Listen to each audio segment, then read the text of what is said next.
해밀 조미하라는 분이 쓴 고단한 삶을 위한 장치라는 글이 있습니다. 여러분께 소개합니다. 고단한 삶을 위한 장치. 친구를 만들어라. 언제든 찾아가 마음 터놓을 편안한 친구를 만들어라. 초라한 모습을 보여도 흉보지 않을 친구를 만들어라. 취미를 만들어라. 스트레스 푸는 가장 좋은 방법이다. 나이가 들수록 혼자 있는 시간이 많다. 시간을 다스리지 못하면 우울증이 생긴다. 아지트를 만들어라. 마음이 안정되고 기분이 좋아지는 비밀 아지트를 만들어라. 산도 좋고 바다도 좋고 커피향 가득한 카페도 좋다. 글을 써라. 글을 쓰는 습관을 들여라. 글을 쓰면 차분해지고 생각이 정리된다. 일기도 좋고 편지도 좋고 낙서도 좋다. 여행을 떠나라. 사람이 많으면 계획만 짜다 세월 다 간다. 혼자면 어떤가?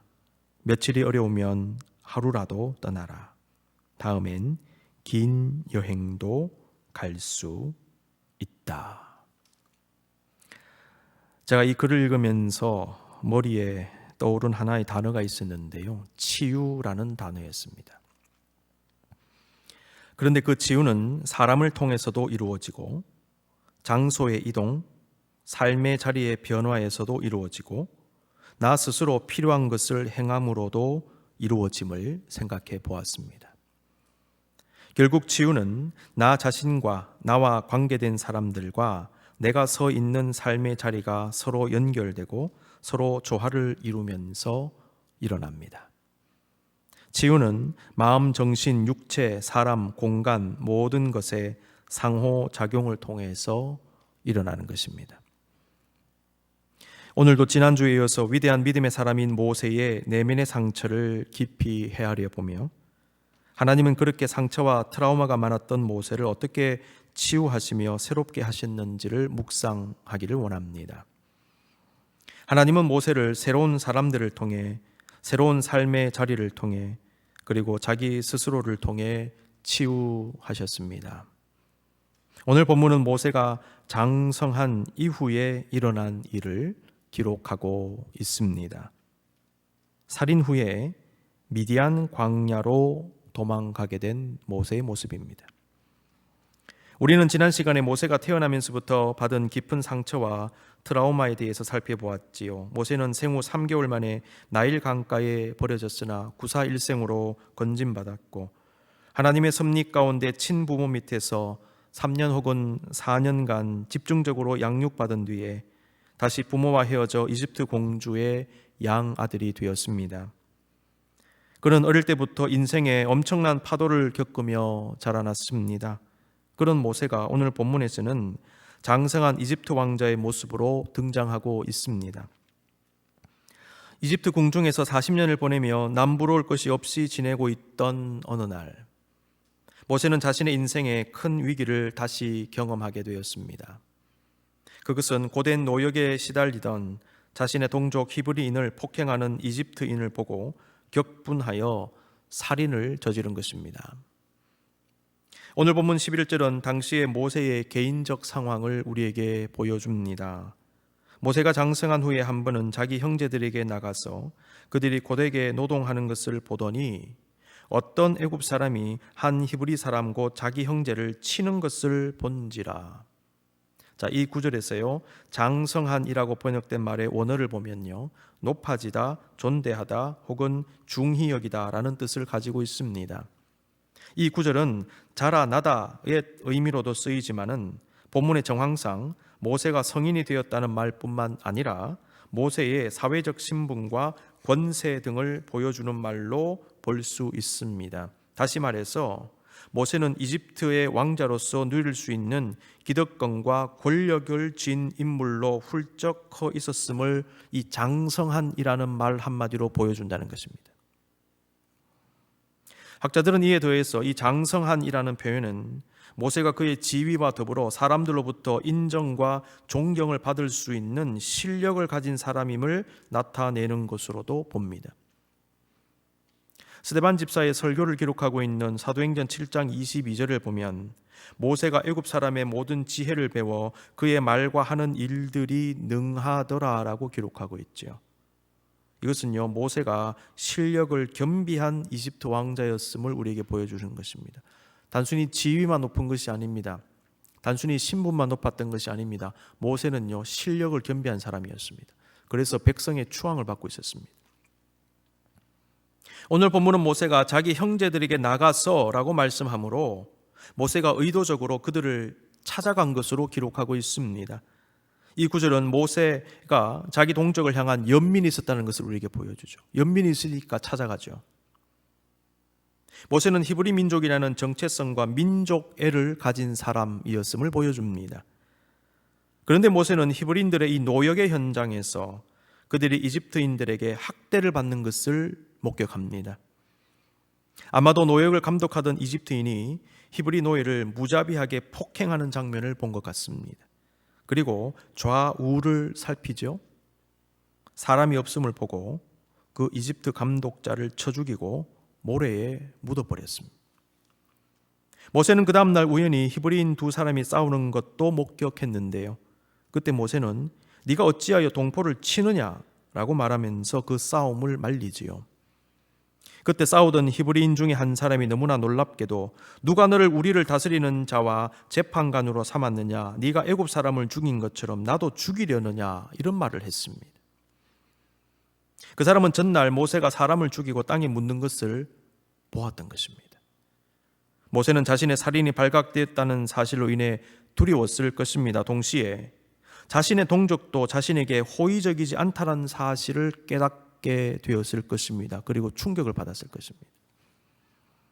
그들에게 모세는 이집트 왕자였지 히브리 노예는 아니었기 때문입니다. 모세는 이 일로 인해 또다시 정체성으로 인해 번민하지 않았을까 생각해 봅니다. 히브리인들까지 나를 배척하는구나. 나는 히브리 사람인데 여기에도 끼지 못하고 여기에도 제대로 끼지 못하는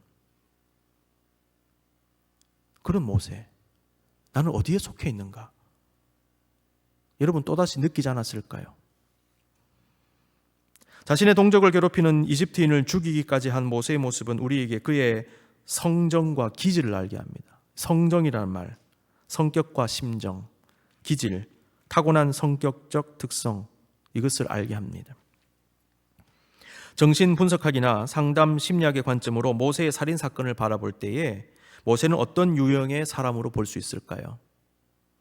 지난주에 제가 소개한 목회 상담학자인 이관직 교수님은요, 모세는 강한 정의감을 가진 사람이라고 분석합니다. 이분은 자신의 책에서 가톨릭 공동체 영적 지도에서 말하기도 하는 이 인간에 대한 9가지 유형도를 말하면서 모세는 제1의 유형인 개혁자의 특성을 가진 것으로 봅니다. 이 유형에 속한 사람들은 정의와 불의에 굉장히 민감하고 분노를 표출함으로 삶의 에너지를 얻는다고 합니다. 그리고 책임감이 강하고 완벽주의적인 성향을 보이기도 합니다. 성경을 보면 이러한 모세의 기질을 엿볼 수 있는 장면들이 여러 군데에 기록이 되어 있습니다. 대표적으로 오늘 본문입니다. 이집트 감독관이 자기 동족들을 부당하게 학대하는 것을 본 모세는 강한 민족에서 나오는 정의감, 그리고 그 정의감에서 솟아나는 분노를 제어하지 못한 것으로 보입니다. 모세의 강한 정의감과 분노는요, 살인으로 이어졌습니다. 이러한 모세의 성정은 미디안 광야에서도 그대로 나타나지요. 오늘 본문 15절 이하에는 모세가 미디안으로 도망간 이후의 이야기를 기록하고 있습니다. 모세가 미디안에 머물고 있던 어느 날 어떤 우물 곁에 앉아 있었는데 거기에서 양떼를 몰고 오는 미디안 제사장의 딸들을 만나게 됩니다.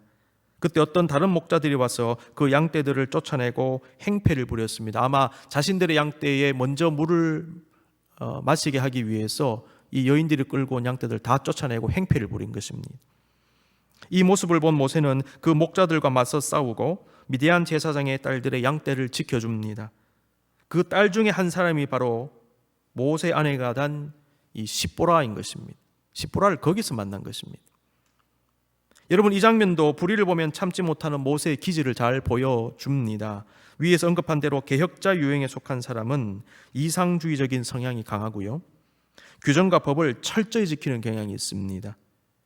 아울러 자신이 기대하고 노력하던 것이 이루어지지 않았을 때는 쉽게 실망하고 우울감을 느끼는 그런 경향도 있습니다. 오늘 본문은 모세가 어떤 유형의 사람인지를 알게 하는 중요한 단서를 제공해주고 있습니다.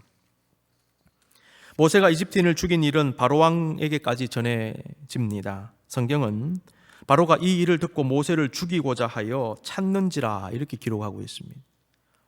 성사학자들에 따르면 이 구절은 바로 왕이 모세를 잡아 죽이기 위해서 상당히 힘썼음을 의미한다 이렇게 주석합니다.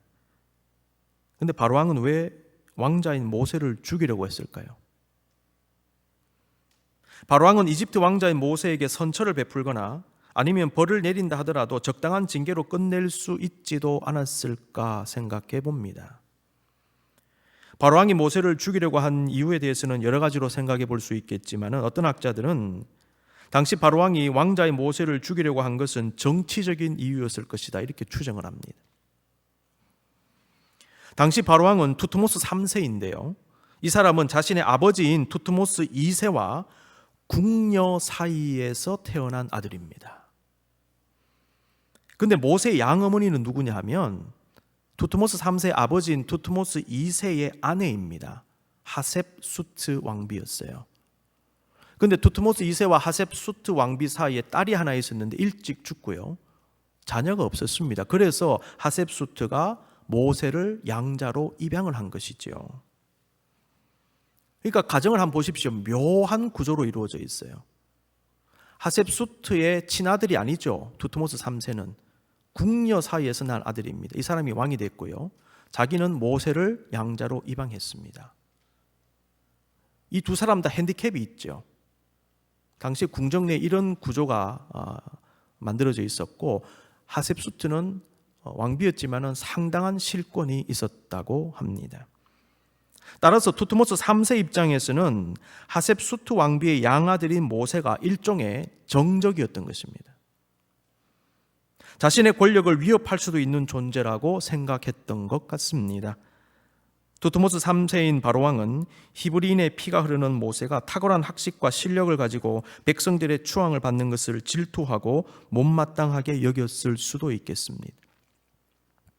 물론 본문에는 당시 모세의 상황이 자세히 언급되어 있지 않지만 적어도 바로왕이 왕자인 모세에게 선처를 베풀지 않고 잡아서 죽이려고 혈안이 된 이유는 바로 당시 이집트 궁중 내에 존재하고 있던 정치적인 역학관계 때문임을 생각해 보게 됩니다.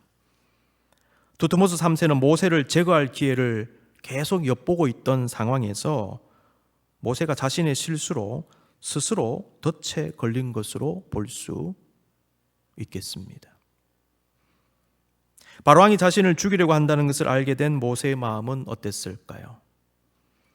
물론 사람을 죽인 것은 분명히 잘못된 것입니다. 그럼에도 모세는 이집트 궁중 내의 치열한 권력 다툼에서 자신의 실수로 인한 정치적인 패배를 경험한 것으로도 볼 수 있겠습니다. 그와 함께 모세는 자신의 태생적 한계도 느끼지 않았을까 생각해 봅니다. 모세는 히브리인 출신으로 버림받고 입양자로 자라나면서 겪었던 정신적 상처와 트라우마가 다시 되살아나는 경험을 했을지도 모릅니다. 내 한계가 여기까지구나, 이런 생각들요. 내가 결국 축출되는구나 라는 것입니다. 이런 의미에서 모세가 이집트에서 도망 나온 것은 지난날 그가 받은 상처와도 연결이 되는 것 같습니다. 모세는 버려짐, 분리됨, 헤어짐의 상처와 트라우마가 있는 사람이었지요. 그러한 그가 어쩔 수 없이 이집트에서 도망 나온 것은 그에게 또 다른 분리, 버림받음의 고통을 느끼게 했을 것입니다.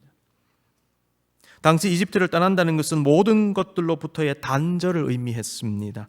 그것은 친부모로부터, 양어머니로부터, 동족으로부터, 그리고 이집트의 삶의 터전, 친구, 동료 그 모든 것들로부터의 단절입니다. 그리고 그 단절은 모든 것을 잃게 했습니다.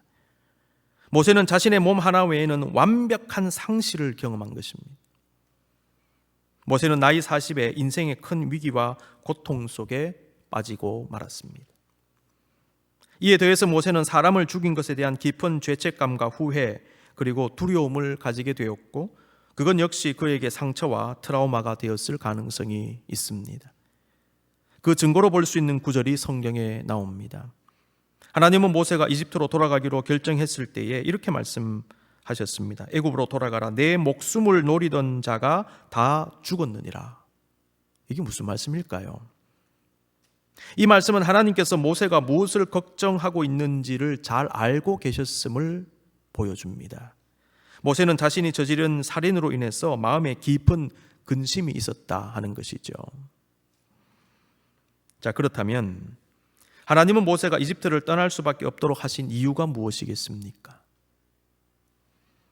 당시 이집트 궁중 내의 정치적인 역학관계를 고려할 때에 표면적으로는 모세가 정치적 패배자로서 어쩔 수 없이 이집트를 떠난 것으로 보이지요. 그런데 우리는요, 그 속에 담긴 영적인 의미를 볼 수 있어야 합니다. 하나님의 뜻과 섭리를 발견할 수 있어야 합니다. 하나님은 그 모든 과정을 통하여 모세를 정치 권력자가 아니라 영적 지도자로 바꾸신 것입니다.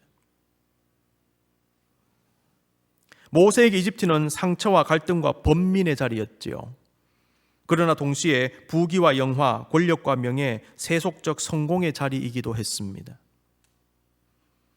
정체성 혼란을 겪던 모세에게 이집트는요, 양가 감정을 가지게 하는 묘한 나라였어요. 하나님은 그 모든 것을 완전하게 떠나게 하신 것입니다. 상처의 자리로부터도 떠나고 부귀와 영화의 자리에서부터도 떠나게 하신 것입니다. 하나님은 모세가 가진 모든 것을 가져가시고 새로운 삶의 자리에서 새롭게 시작하게 하십니다. 그리고 새로운 사람으로 다듬으시며 미래를 준비하게 하셨습니다. 사실 모세는 미디안 광야에서 40년을 살면서 그 사실을 제대로 알지 못했을 것입니다. 그러나 하나님은 미디안에서의 또 다른 40년 동안 모세를 치유하시고 만지십니다. 자, 어떻게 만지셨을까요? 만남의 은혜를 통한 치유입니다.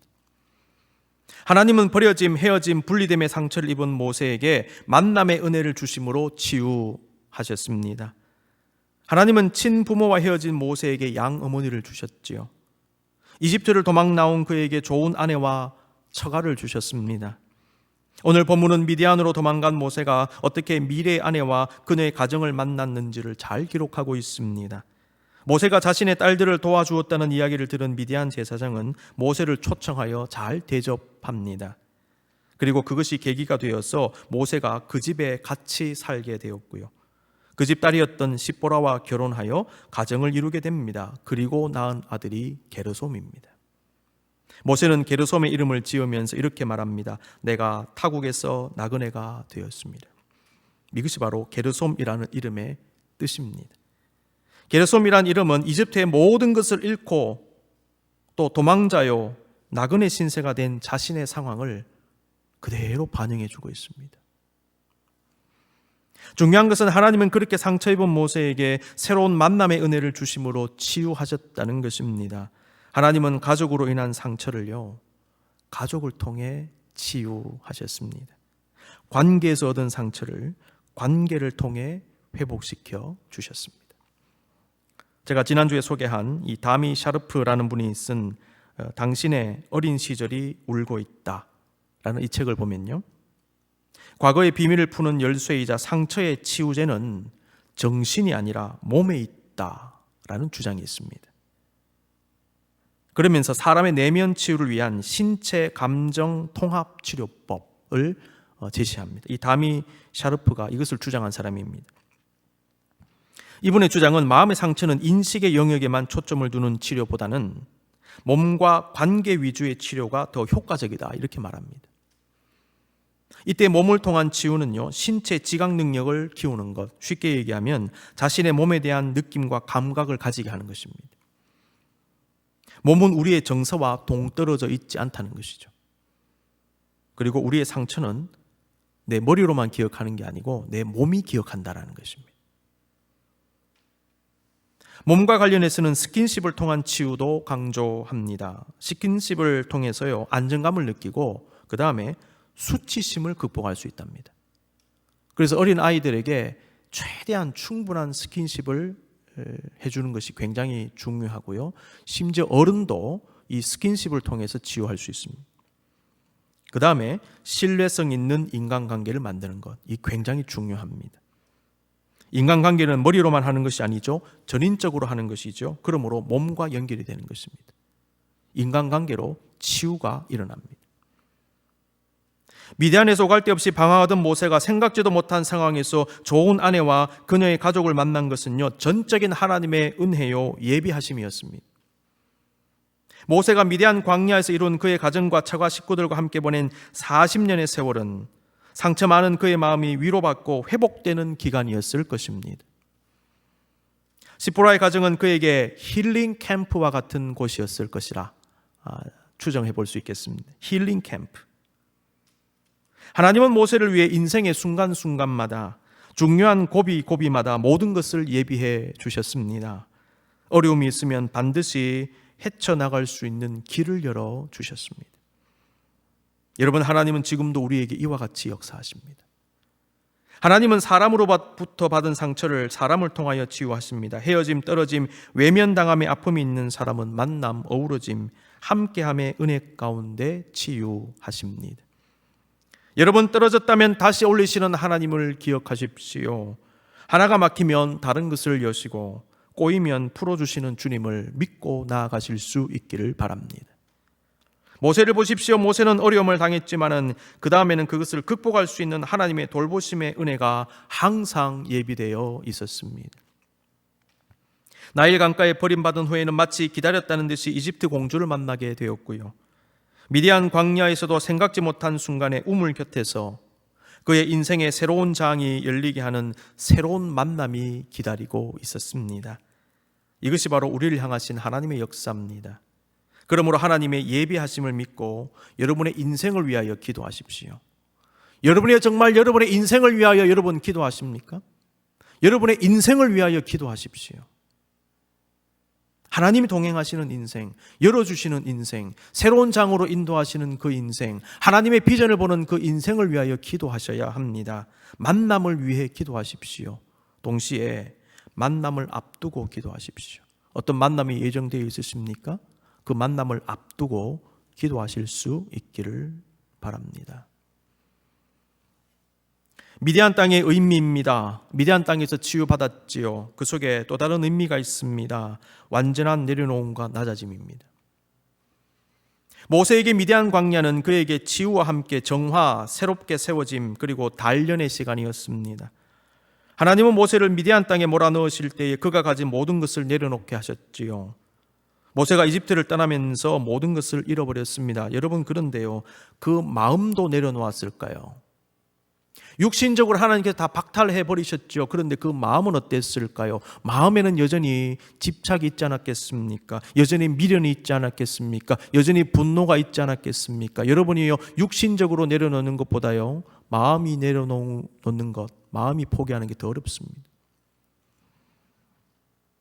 그런데 하나님은 모세를 미디안에 몰아넣으신 후에 그를 육신적으로 뿐만 아니라 그가 마음으로도 이집트를 포기하게 하신 것 같습니다. 우리는 모세가 이집트에서 겪었던 내면의 갈등을 잘 알고 있습니다. 그런데 이제 우리는요, 그가 미디안에서 겪었을 내면의 갈등을 묵상해 보아야 합니다. 40년 동안 당대 최강대국인 이집트 왕자로서 최고의 권력을 누리던 모세가 갑자기 미디안에서 양을 치는 목자로 전락한 상황이 되었을 때에 모세는 자신의 처지를 순순히 받아들일 수 있었을까요? 결코 그렇지 않았을 것입니다. 그런데 하나님은 모세를 그러한 상황으로 의도적으로 몰아넣으셨습니다. 그리고 그 속에서 무엇인가 영적인 작업을 하신 것 같습니다. 그것이 무엇일까요? 내려놓음입니다. 그리고 철저한 낮아짐으로 겸손하게 하신 것입니다. 모세야, 너 더 이상 이집트 왕자 아니다. 이집트의 부귀영화, 권력, 기득권, 이 모든 것 내려놔라. 너의 교만한 마음, 우월감, 모든 것 내려놔라. 너 이집트 왕자 아니야. 그렇다고 하나님께서 모세에게 너는 비천한 사람이다, 그렇게 얘기하신가요? 아니에요. 높은 자리에서 비천한 자리로 떨어졌다, 그게 아니고 새로운 사람으로 만드시는 것이죠. 영적 개조 작업입니다. 여러분, 종교개혁이 무엇입니까? 사람 바꾸는 겁니다. 여러분, 정말 개혁이 무엇입니까? 사람이 바뀌는 겁니다. 그래서 종교개혁을 계속 추진하기 원했던 청교도들이 주장한 게 뭐냐면 회심입니다. 회심. 사람이 바뀌어야 된다는 거죠. 여러분, 이것이 진정한 종교개혁입니다. 성도들이 바뀔 때, 목사가 바뀔 때, 우리의 내면이 바뀔 때 거기에서 종교개혁이 일어나는 것입니다. 하나님은 모세를요 바꾸신 것입니다. 모세는 양변성을 지닌 인물입니다. 그는 상처도 있지만 부귀와 영화도 누렸던 인물 아닙니까?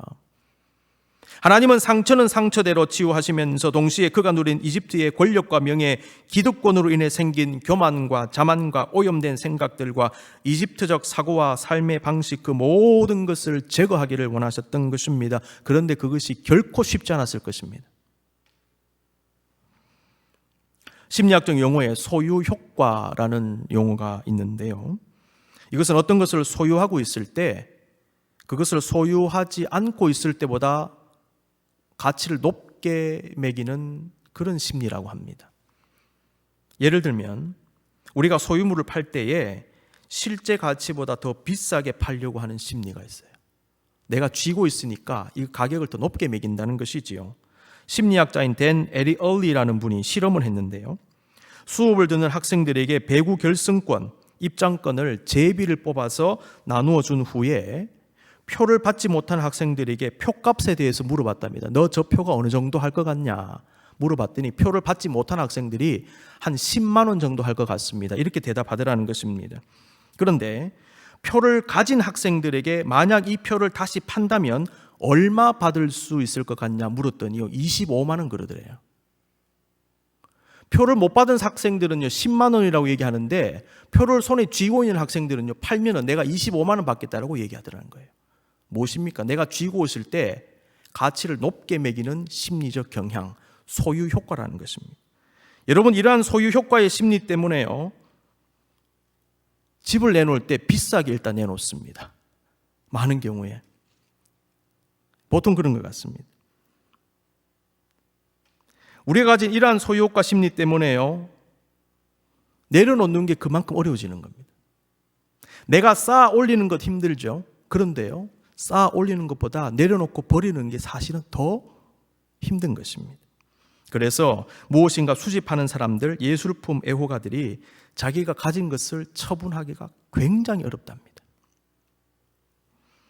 히브리서 11장 25절 26절입니다. 도리어 하나님의 백성과 함께 고난받기를 잠시 죄악의 낙을 누리는 것보다 더 좋아하고 그리스도를 위하여 받는 수모를 애굽의 모든 보화보다 더 큰 재물로 여겼으니 이는 상 주심을 바라봄이라 우리 묵상했지요. 그런데 우리는 오늘 본문을 읽으면서 특히 모세의 40년 미디안 땅에서의 삶을 상상해 보면서 하나님은 그 과정을 통하여 모세가 가진 이집트의 모든 것을 내려놓게 하셨음을 깨닫게 됩니다. 아울러 그 과정이 결코 쉽지 않았음을 생각해 보게 됩니다. 미디안 40년 세월은 그가 내려놓고 낮아지는데 그만큼 많은 시간이 걸렸다는 것을 의미하는 것은 아닐까 생각해 보았습니다. 하나님은 우리를 위로하시며 상처를 치유하기도 하시지만은 버릴 것, 제거해야 할 것을 고통을 감수하고서라도 버리게 하십니다. 버릴 때는요 고통이 따르는 법입니다. 그런데 그것을 감수하고서라도 버리게 하십니다. 하나님은 오늘을 사는 우리 각자의 자리에서 믿음을 지키며 영성을 추구하고 하나님과 교통하는 우리, 광야의 길을 걸어가는 우리에게 이 세상의 어떤 것을 향한 잘못된 욕심과 소유욕과 집착과 애착과 내면의 교만과 자기애 등등 나의 내면에서 나에게 부정적인 작용을 하는 모든 것들을 제거하기를 원하신다는 것입니다. 그러므로 성도는 위로만 받으려고 해서는 안 됩니다. 이게 바로 모세에게 일어났던 현상입니다. 위로하셨죠. 동시에 버리게 하신 거예요. 하나님은 우리를 위로만 하지 않으십니다. 하나님은 우리의 진정한 변화를 위해 버릴 것을 버리게 하십니다. 내려놓게 하십니다. 낮아지게 하십니다.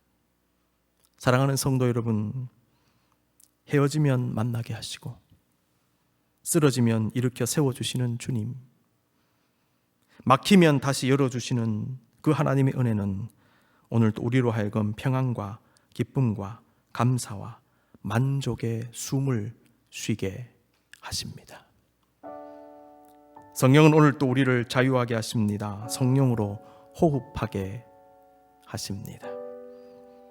모세로 하여금 이집트를 떠나게 하신 하나님은 그에게 진정한 자유의 길로 인도하신 것은 아닐까요? 하나님은 이집트에서 상처와 트라우마로 복잡한 관계 속에서 숨막혀 하던 그를 이집트에서 나오게 하심으로 자유와 위로와 치유를 허락하셨고, 그와 함께 그의 영혼과 내면에 숨통이 트이게 하신 것은 아닐까 여겨집니다. 하나님은 우리의 상처에도 불구하고 오늘 또 믿음의 길을 걷게 하십니다. 그 상처를 덮고도 남을 더 큰 은혜로, 새로운 것으로, 새로운 삶으로 우리를 이끌어 가십니다. 오늘도 이 말씀의 은혜가 여러분 모두에게 함께 하시기를 간절히 기원합니다.